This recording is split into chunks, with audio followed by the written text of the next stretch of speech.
Welcome to exercise 21, human genetics. Yeah, we'll be playing with some human genetic traits, but we won't be doing any you and you and you and you, and let's see what happens.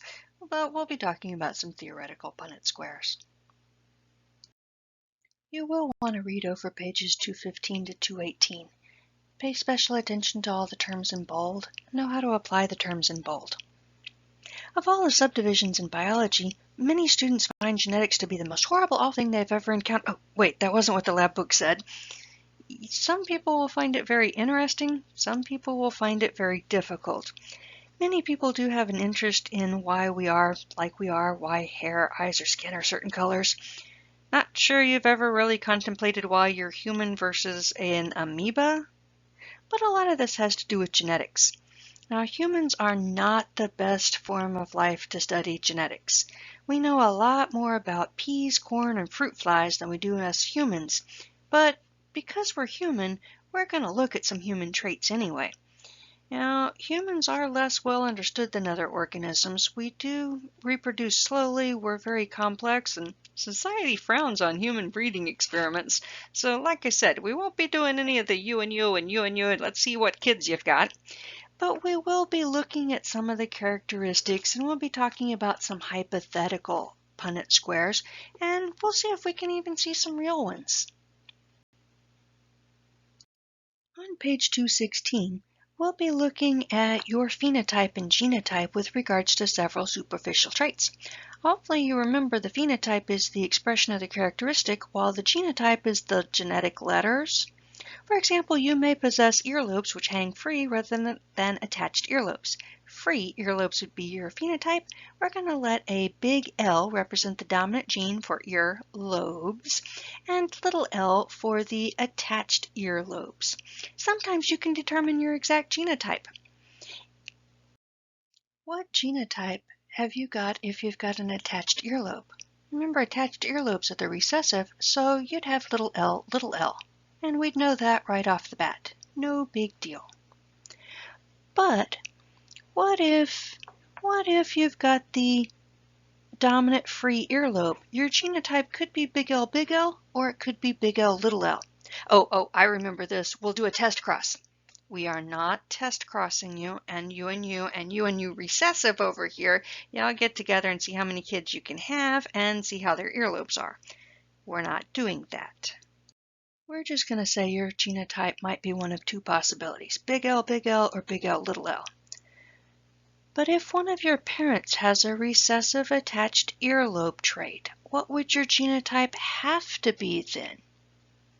If you've got at least a big L because you've got the free earlobe, but say your mom has attached earlobes, she could only have given you a little l, in which case your genotype would be big L, little l. So sometimes you'll know your genotype. But what if both your parents have the dominant free earlobe phenotype? You wouldn't be able to determine your exact genotype. Where doubt exists to the exact genotype, you would indicate the unknown allele with a dash. Remember last time I said we probably should be using big T with a question mark? We should probably be using big L with a question mark here, but the appropriate genetic terminology is to use a big L with a dash. You are going to determine your phenotype and genotype as far as we can tell. For each trait listed below, you'll need to record this data in the results section. So you'll be flipping back and forth between page 216 and 219, I think. 219. You'll be flipping back and forth quite a bit. So, our first trait is still earlobes. As mentioned, a free earlobe is apparently dominant over attached earlobes. Go look in the mirror. Check your earlobes, see if they look more like the free earlobes on the top of the picture or the attached earlobes on the bottom of the picture. You'll record this on page 219. There's a spot for your phenotype, free or attached. There's a spot for your genotype. Depends on which phenotype you picked. If you picked the recessive attached earlobe, your genotype is little l, If you picked the free earlobe, then your genotype is probably going to be big L and a dash. Although, feel free to check out your parents' earlobes and see what they've got too. The The second trait is freckles. Having small spots of dark pigment, especially on the face and the arms, is a dominant trait called freckles. If you don't have spots, you would have no freckles. Record your phenotype on page 219. If you picked no freckles, your genotype is little f, little f. If you have spots, you would be a big F and a dash. If you've got spots in an embarrassing location that you don't want to admit to, don't admit anything. It's okay. It's not like we're checking you all over to see if you've got spots or not. But decide if you've got freckles or not, and record your phenotype and genotype on page 219. Our third trait is PTC tasting. Some individuals can taste a chemical called phenylthiocarbolyurea, and others cannot. What you're supposed to do in lab is place a small piece of PTC paper on your tongue and see if you taste it. You're not in lab. You're just going to have to pick one. I don't care. Randomly pick one. You can be a taster, in which case you'll have a capital P and a dash, or you can be a non-taster, in which case you'll have a little p, little p. Pick one, record it on page 219. The fourth trait is hairline. In some people, like the left-hand picture, the hairline drops down and forms a distinct peak in the center of the forehead. This is known as a widow's peak. It is a dominant allele, big W for widow's peak. A continuous straight hairline results from a recessive genotype, little w, little w.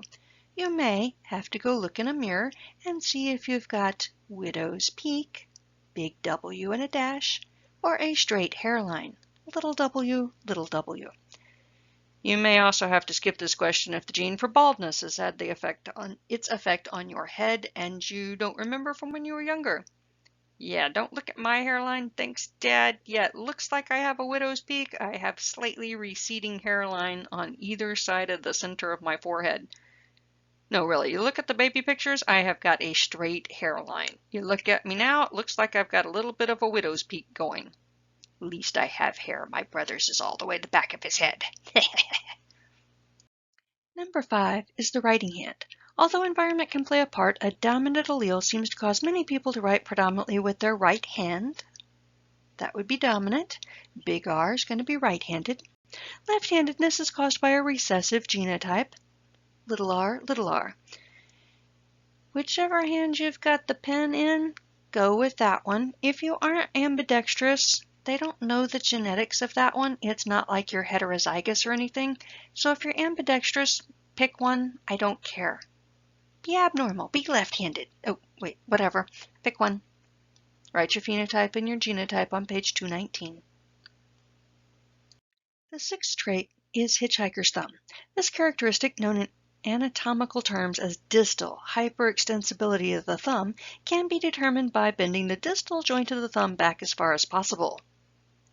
If you've got a boring, straight up and down regular thumb, that's going to be a big H and a dash, normal thumb. On the other hand, if your thumb does cool stuff and bends back at a 90-degree angle, that would be hitchhiker's thumb, and you would have little h, little h. Be sure to record your answers on page 219. On page 217, number 7 is mid-digital hair. Some people have some hair on the second or middle phalange of one or more of their fingers, while others don't. Be careful with this one. The part of your finger that is closest to the knuckle, that's not the one we're looking at. Most people do have hair on the finger bone that's closest to the knuckle. Not the finger bone that's got the fingernail on it, but the middle section of the finger there is where you're going to be looking for hair. Sometimes these hairs are awfully small and thin. Your best bet is to hold your hand up to the light and check each of your 8 fingers. 8? Well, your thumb doesn't have the same bone. That's the one you're missing in the thumb. So just look at your 8 fingers on both hands. If you see even one hair, you would be a dominant and have mid-digital hair. Your genotype would be big M and a dash. If you don't have any hair on any of your 8 mid-digits there, then you would be little m for no mid-digital hair. Check closely. They're often small. Trivial knowledge for trivial minds. If you do have mid-digital hair on your fingers, you will probably have mid-digital hair on the matching bone of your toes as well. It's genetic. The last trait that we're looking at is interlocking fingers. Okay, everybody raise your right hand. Put it down. Raise your left hand. You can put it down. Put your hands together. Don't change them. Look closely at them. Which thumb came out on top? Yeah, I know you can switch. Don't switch. Don't switch. Which thumb came out on top? If your left thumb is on top, you're dominant. You've got a big T and a dash. If your right thumb came out on top, you're little t and recessive.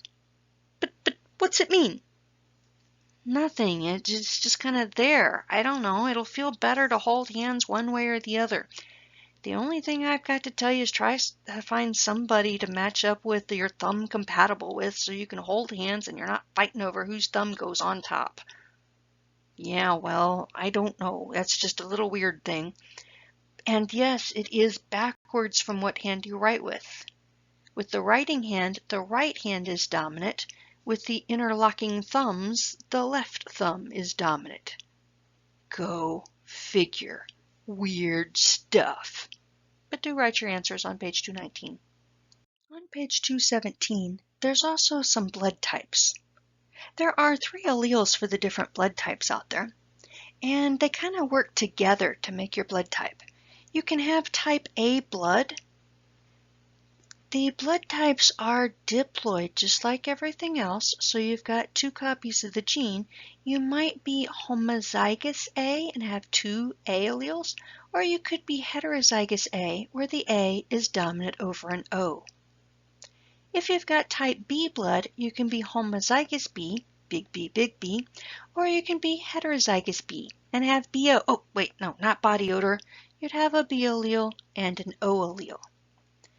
In order to have type O blood, that's our recessive genotype, you have to have the 2 little O's to have the recessive type O phenotype. Type AB is actually kind of special. That's where you've got the 2 dominant alleles, and they'll call it a codominant gene system. Check with your lecture instructor and your lecture notes.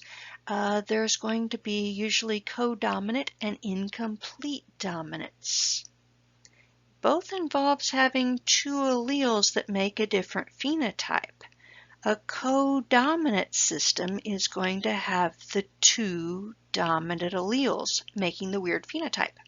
Incomplete dominance, that we won't talk about in lab, is when you have a dominant and a recessive, heterozygous, but yet it has its own phenotype instead of being fully dominant.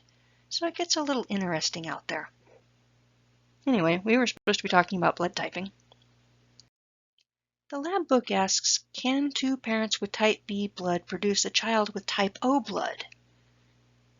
The answer is yes, if you cross 2 heterozygous type B people. Heterozygous, they'd have a B and an O allele, both of them, and it can combine with a 1 out of 4 probability. But that's only if you cross the right genotypes. If you were to cross 2 homozygous Bs, you'd get a bunch of type B children. So it does depend on exactly which blood types you cross. But yes, if you cross 2 heterozygous type Bs, you can get a type O child without any cheating. Don't plan your trip to Jerry Springer just yet. In addition to all the blood types, there's also the Rh factor. The Rh factor's a weird thing. If you've heard about type A positive or A negative, the positive and the negative part are the Rh factor. If somebody is Rh positive, it's often written as a big R or big R little r, because Rh positive is the dominant phenotype. Now if you're going to be Rh negative, that would be the recessive, you'd be little r. The lab book asks a question. Can 2 Rh negative parents produce an Rh positive child? It didn't leave a lot of room for a Punnett square, but you might have to do a Punnett square real quick. Okay, I didn't bother to complete the Punnett square. But if you've got little r crossed to little r, you're gonna get a bunch of kids with little r's. So can two Rh negative parents have an Rh positive child? They shouldn't. Yeah, there's some weird genetic stuff out there. There's some exceptions when people don't read the book, but theoretically, two Rh negative parents should not have an Rh positive child. Now you can book the trip to Jerry Springer. Oh, sorry. At the bottom of page 217, the book gets into some pedigree analysis. In the following examples, black circles represent females with a particular trait, while clear circles indicate females who don't express the trait. Shaded squares indicate a male with the trait, white squares indicate a male without the trait. There's some weird stuff in here. Yeah. What they're trying to say is these circles are going to be the girls, and the squares, the squares are going to be the boys. If the circle or square is shaded, colored in, it's probably got whatever trait we're looking at. If the circle or square is not shaded in, or it's clear, then that person does not have the trait. Keep in mind we're going to be looking at 3 different types of traits and 3 different inheritance patterns. They're always going to have circles and squares. They're always going to have some that are shaded and some that aren't. Your job is to figure out, does the pattern match up with the recessive trait? Or does the pattern indicate a dominant trait? Or does the pattern indicate a sex-linked trait? There'll also be the individuals. The Roman numerals II, IV, etc. do indicate generations, whereas the Arabic numbers 1, 2, 3 indicate the individuals. So, we could ask you about an individual like IV2. Make sure you can find individual IV2 because the next question is often what's their genotype and what's going to go on with them and how's the stuff inherited. It's a lot easier if you can find the individual in question. The lab book does not do a great job of explaining some of the lines between these circles and squares. The horizontal left-right lines between, say, a circle and a square are going to be parents. The vertical lines up and down indicate generations. Now, the one you got to be careful about is the horizontal lines that are above the circles and or squares. Those are going to be brothers and sisters, sisters and sisters, brothers and brothers. Those are just going to be siblings there. Like I said, you do have to figure out which individual we're talking about. So we may be able to refer to a particular individual, IV2, as being a male with a particular trait.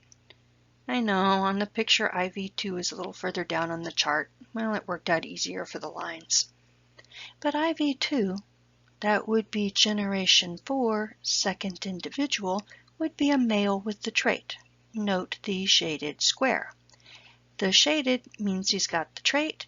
The square means he's a boy.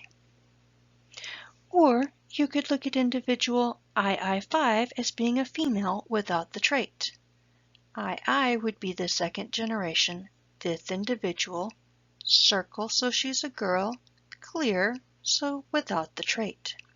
You do need to be able to identify the individuals on the pedigree because a lot of times we'll ask about the genotype and it's a lot easier to figure out if you at least know who the individual is.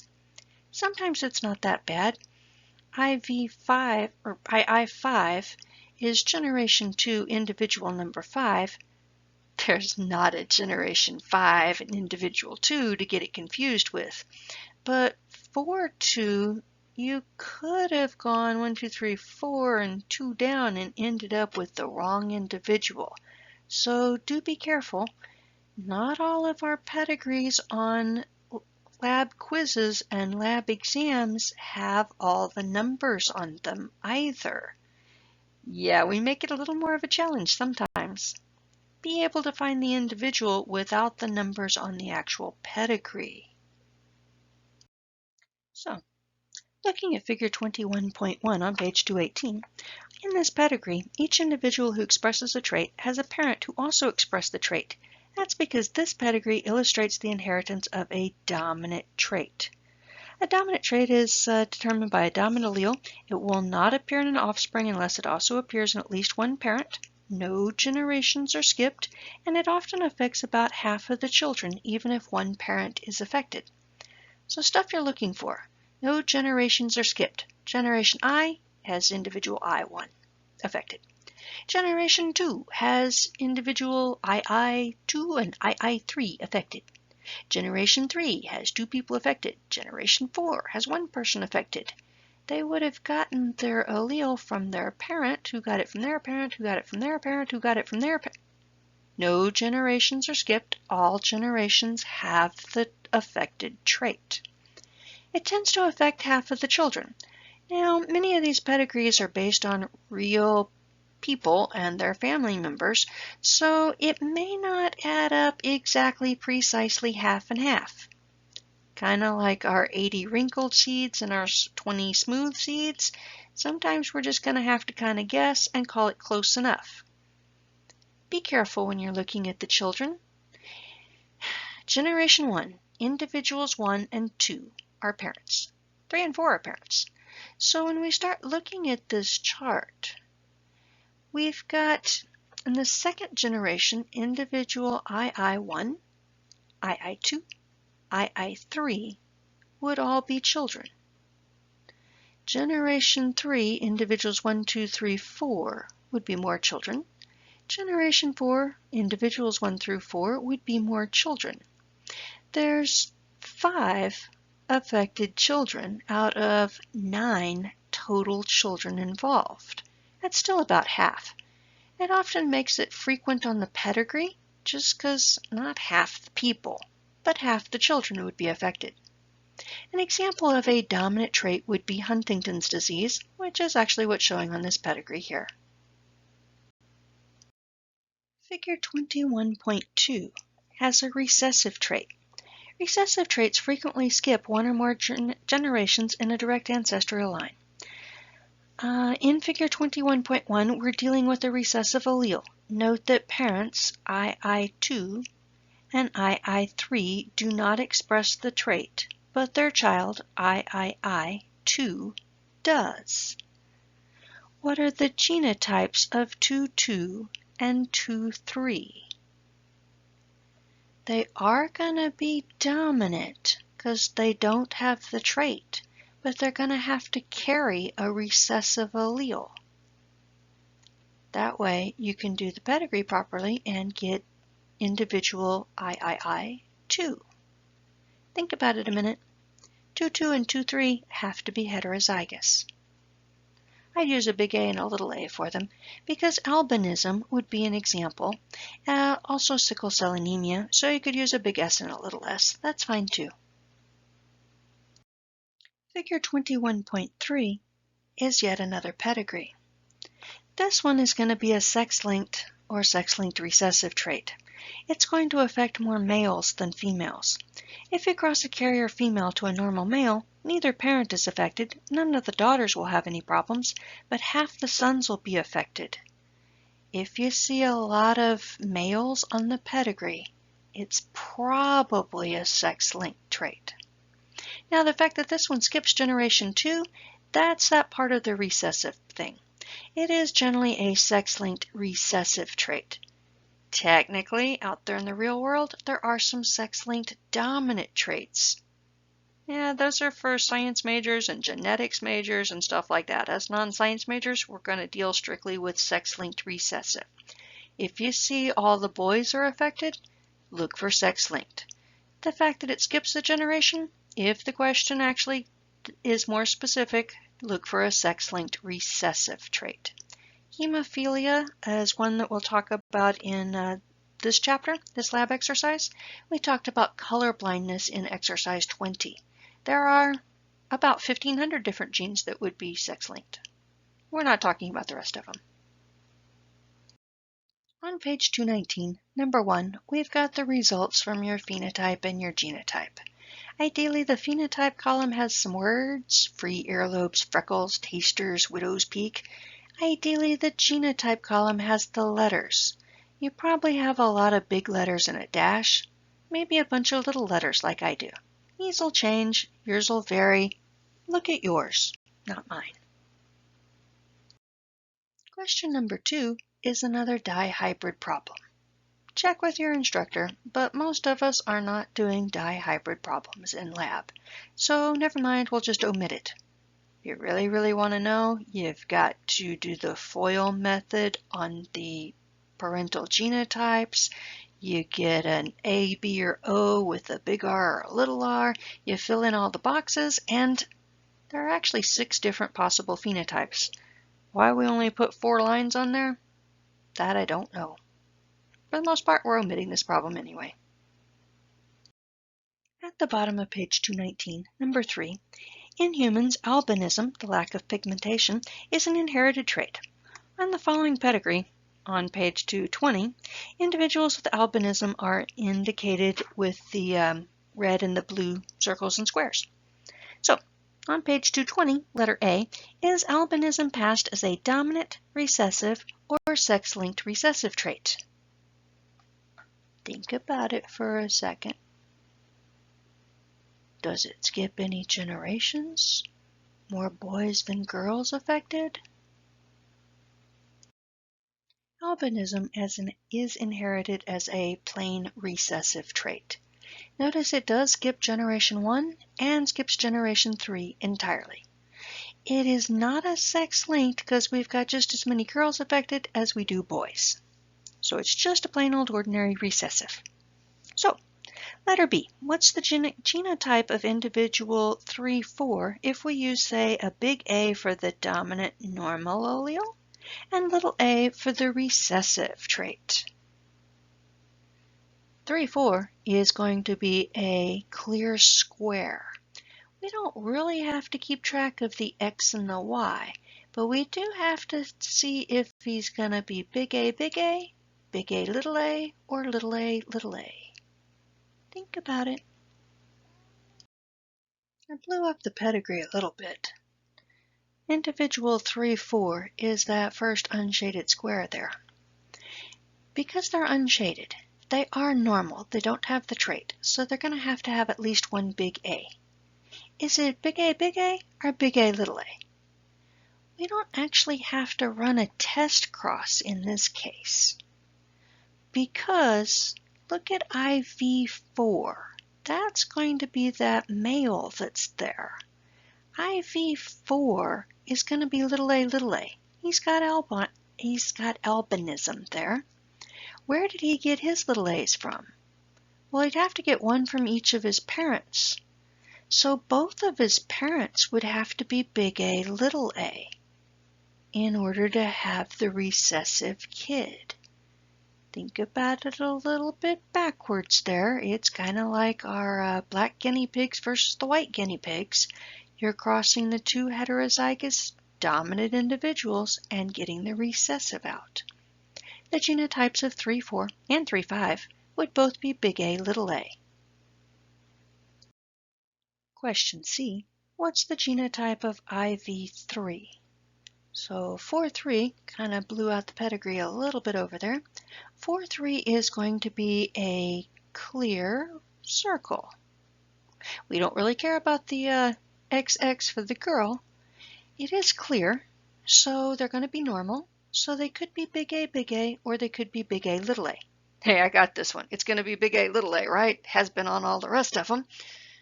Well, honestly, we can't actually tell from the pedigree. If generation 4 had had an albino kid, then yeah, we'd know it was big A, little a. But we really can't tell from the pedigree. We better just call it big A and a dash and leave it at that. Letter D. Are individuals 3-4 and 3-5 related? 3-4, 3-5, clear square, clear circle. Wait, their parents are, oh my God, their grandparents are. Oh my God, they're cousins. We've got cousins marrying. No wonder we've got the albino kid. That's not the reason they have the albino kid. But yes, we do have some inbreeding going on, and that does make it a little more likely to have some genetic problems. Really, I still say there's no problem with cousins marrying. Really? Yeah, there's no problem with cousins marrying. Cousins having kids may have some problems in the offspring, but there's no problems with cousins marrying. Yeah, I'm going to get in trouble for that one at some point. It's really only when cousins start having kids that you might have a genetic problem. And it's only a might, it's not a guarantee. But yeah, that's why they're worried about it, is you are more likely to have some genetic abnormalities there. No promises either way, but statistically more likely anyway. Letter E. What are the genotypes of 2,2 and 2,4? 2,2 is a clear square and 2,4 is a clear square. So they're gonna have to have at least one big A. Are they big A, or are they big A, little a? They have to actually be big A, little a, so that 3,4 and 3,5 can be big A, little a, so that 4,4 is little a, little a. We're kind of working a little further back on the chart. It's a little more difficult for non-science majors to see, but 2,2 and 2,4 are also big A, little a for the same reason 3,4 and 3,5 are. That way they can pass their genetics along to IV4. Kind of got to pass those little a's back up the generational chart there. If you're enjoying genetics, number 3F is really a lot of fun. It's some probability. No, most people aren't enjoying genetics quite as much as I do. Yeah, well, we're just going to omit the problem. But really, you gotta figure out the probability of each kid being whatever genetics, and then multiply the probability, and ultimately, the probability of 2 random non-related individuals having a child with albinism is about 1 in 10,000. The probability of 2 cousins having a child with any recessive trait is 1 in 64, or about 100 times greater. It's only a 1 in 64 chance that the cousins marry and they have a kid. It's 63 out of 64 that they don't have any problems with albinism. Unfortunately, it's a 1 in 64 chance for albinism, plus a 1 in 64 chance for, say, sickle cell anemia, plus a 1 in 64 chance of Tay-Sachs disease, plus a 1 in 64 chance of this disease, plus that disease, plus the other disease. There's actually a pretty high chance of having a disease. Maybe not in each individual disease is rather low, but altogether having any of them, yeah, that gets a little scarier. But even 2 random non-related individuals can still have a child with albinism or any other recessive disease. They don't have to be related to just have the problems. Just a little more likely if you are related. On page 221 is question number 4. Mentally shift gears. We've got a new pedigree.